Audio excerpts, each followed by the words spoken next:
But let's shift focus and let's throw light on JB, erstwhile JB Chemicals. We have with us Nikhil Chopra, the Wholetime Director and CEO, in the studios right here. Nikhil, great to have you in the studios, and I'm so glad that you made it here and not, an online link. As I see your quarterly performance, your sales with momentum, all the parameters look extremely great. But tell me, can this kind of momentum really sustain? Can we see your sales momentum of 600 crore rupees in the last 3 quarters versus the average of 400 getting better? First of all, thank you Nikunj, and thank you Aisha for inviting me on ET Now, and first time it's privileged to be in the studio. On the performance side, overall last quarter and last year has been a dream run for us. I joined the company in October 2020. And last year we could touch the peak of 2400 crore, 600 crore run rate with a growth of around 19% plus, which has been market beating growth. And this has all happened in terms of the strategy that we had laid down. The strategy that we had laid down in terms of what we intended to do when the new management came, when KKR took it over. And not only in terms of growth, I firmly believe in that the growth should be profitable. And if you look at the EBITDA performance, our operating EBITDA has been close to 160 crore for the last quarter, which is close to around 25-26%. Going ahead, the intention, the aspirations is to continue to deliver market-beating growth in India. India, when I joined in, we were 32nd ranked company in March 2020. In April 2022. We are now 23rd ranked company. We have gained 9 ranks. What are you doing so differently, which others are not doing? Because if I look at even the big names, and I'm just using for the reference of our viewers, I'm not going to ask you to comment on them. If I look at Cipla, they've suffered with challenges. A lot of companies have seen a drop in the operating margins like Lupin. Why is that in a tough environment, a mid-cap pharma company is doing so well? So we are not doing anything differently. We are just... Or are they doing something wrong? I can't comment on that. But let me talk about what are we doing. We are trying to put fundamentals in place. Okay. As a company, when we acquired this, we saw this is a fantastic asset that we have got in hand. Nikunj, for a 1,000 crore company in India to have 5 brands in top 300, it itself talks about the strength of the company. And these brands have been the mix of acute and chronic both. So, and within these 5 brands, the market share that we hold is from 50 to 85%. So it is up to us how do we drive this market. Though we are 1,000 crore company, but where we are present, we have got a share of 50 to 85%. So lot of fundamentals have been put in place, lot of work which has happened in terms of getting our processes right. Our 2,000 people on the ground today are equipped with iPads. They are getting into the world of digital marketing. We have put the entire process of Salesforce excellence, Salesforce automation. We have optimized our resources on the ground. We have got into new progressive categories of business, into the world of respiratory, into the world of pediatrics, into the world of nephrology, which are more progressive in nature.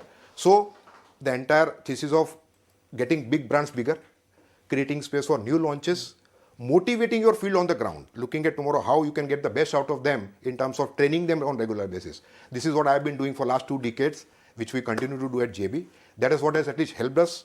And in difficult times, we are able to at least keep head above water. That is what I can say. Sure. So, to be precise, I understand that you've launched 17 new products, right? And this excludes line extensions. Yes. What's the visibility that you have in terms of sales growth from these new launches? So the way I look at new launches, hardly the contribution from new launches was close to 1.5% previously.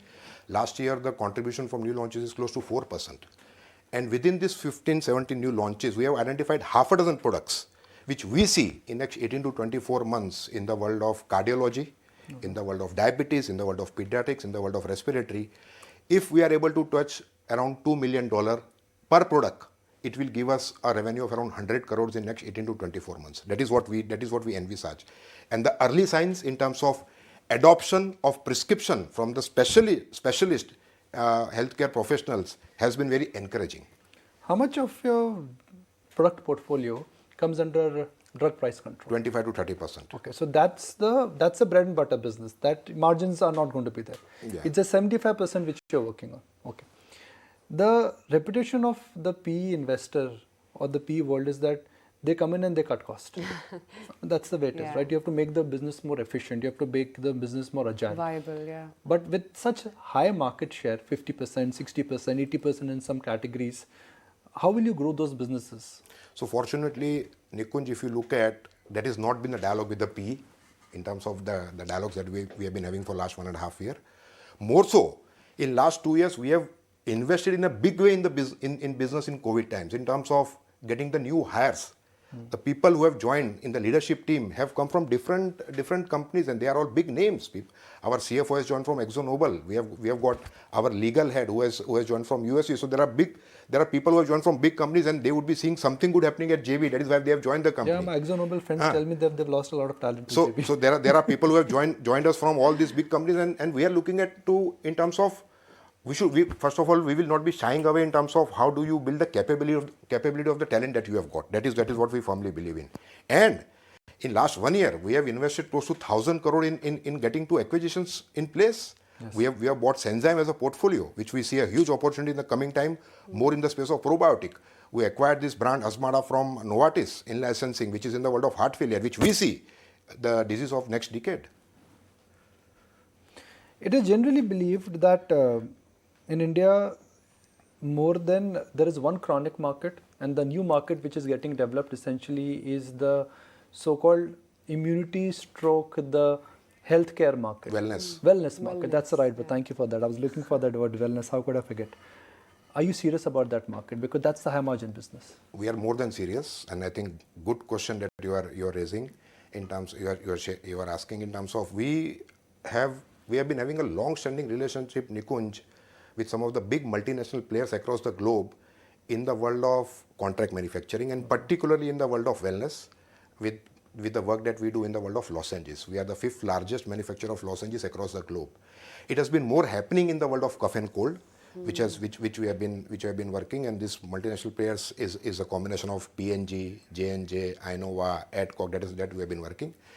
Now what we have done in last 6 to 8 months, the developmental work that we have done, and when we are talking about the cost, when I came in, we had 10 people working in R&D. Today we have 50 people working in R&D. The work that we have been doing in widening the portfolio, more in the world of immunity, more in the world of wellness, more in the world of sleep disorders. So we are developing new proof of concepts from in the world of lozenges, which not only globally, but at some given time you will see us coming in India. But we want to take a smarter approach. We don't just want to go and just put people on the ground and start promoting the products or go ATL.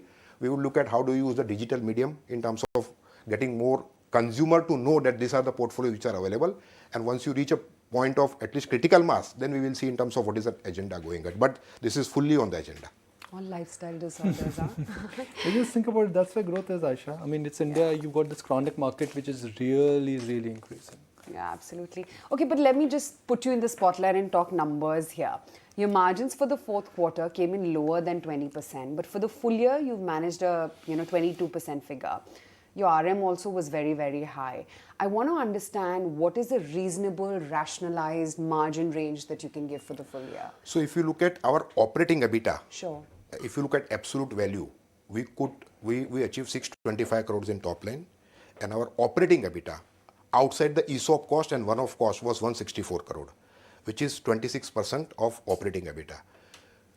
Going ahead, what I can guide at this moment of time, first let me guide about in terms of the growth that we see. Sure. India market, we see growing at around 8 to 12%, and we should continue to deliver market beating growth. That is what we see. And from a guidance of EBITDA, we should range between 24 to 26% for the current financial year. Okay, because your earlier numbers were 30-31%. So at that time, when the input cost, the freight cost, the entire the pressures which are there, the headwinds that you are seeing across sectors. Input cost is a pass-through. You'll increase the prices. So that actually should aid your top line more because volume growth comes in. But that 50% you can increase the price. But if you look at what is happening globally in terms of the price increase that you don't get, and whatever prices increase that you get, in India also, you have to also pass on the price increases in terms of the channel. So all those gets buffered in. So all that is getting neutralized. Okay.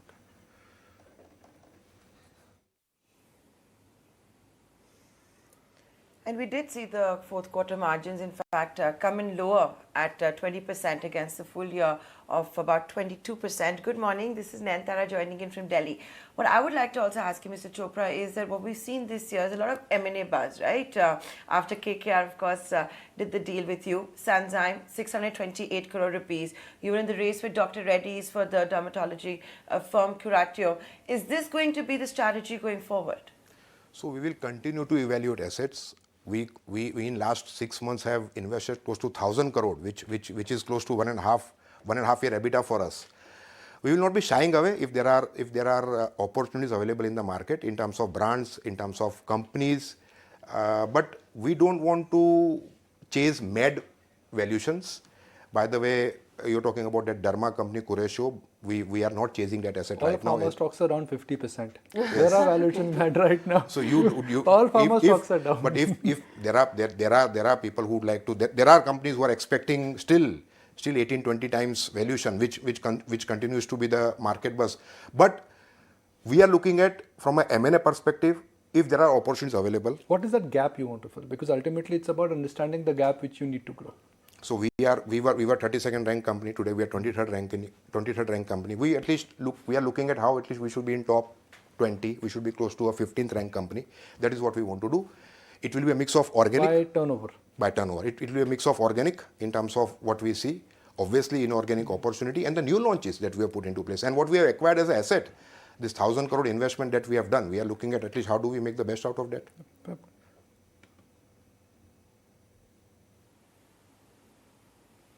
So just taking forward what Nikunj was also saying, you said you were not in the race for Curatio. There were, of course, reports as a 2,500 crore rupee M&A deal between you and Dr. Reddy's. But even if you see the recent launches, it's been more for revenues, but new products, right? Whether it is wellness, probiotics, that's what you've done. So that's the kind of gaps you'll fill in, the areas you're not in? So we would like to focus in terms of the areas where we are in, and we would like to strengthen that. Let me talk about probiotic. We acquired this asset, Enzyme, where the privileged brand is Sporolac. So we are looking at how do you do the right life cycle management of that brand. How do you get into line extensions. So you will be seeing a couple of more products coming in the space of probiotic, which will be premium products. That is what we want to do. We are a big player in the world of hypertension. Now we have got this Azmara brand, which is more in the world of heart failure. So we are looking at how do you at least get the benefit in terms of where you are present, how you can strengthen your presence. Eventually, now we have got into the world of diuretics with the launch of JBCPL as a brand, which also helps us in strengthening our presence in the world of cardiology. So we don't want to start any presence in any category de novo. If there are opportunities available in the form of M&A, it can be a good starting point. That always we will see. You said everything, but you didn't use the word COVID, which means you don't have any COVID portfolio. We have COVID portfolio, but we were one of the company who could launch molnupiravir at the right time, and at least it didn't work. But eventually, at least we could serve as many as patients that we could do. Otherwise, we don't have that big COVID portfolio. No, why I'm asking this is because your numbers, if I look at it, there is no COVID write-off. No. I was looking at numbers from NATCO, big COVID write-off. Yes. I was looking at numbers from Cipla, big COVID write-off. So if you have a COVID business, how come there are no COVID write-offs? But we don't have any COVID big portfolio. You don't have? No, there's no COVID big portfolio. Okay. I'm quite intrigued that you still believe that it's going to be heart disorders for the next decade, which is going to be the biggest thing here in India. I was last week I was in Delhi, and I was privileged to be among 70 top healthcare professionals. And it was a mix of cardiologists, nephrologists, and diabetologists. And what they spoke in terms of, and the concept and the hypothesis is to prevent the progression of hypertension to heart failure. Yeah, preventative care, I mean, that's where. So that is how the healthcare professionals are now looking at in terms of what more they can do in terms of not preventing the patient of not suffering from heart failure. And once you will see this product going off patent probably in the month of December 2022. You will see more of diagnosis coming in, more number of patients getting diagnosed, and that is good for the patients. Yeah, absolutely. Okay, good luck with that. Good that you could make it today, Nikhil, and good speaking with you. Thank you, Nikunj. Thank you, Asha. Thanks. Okay.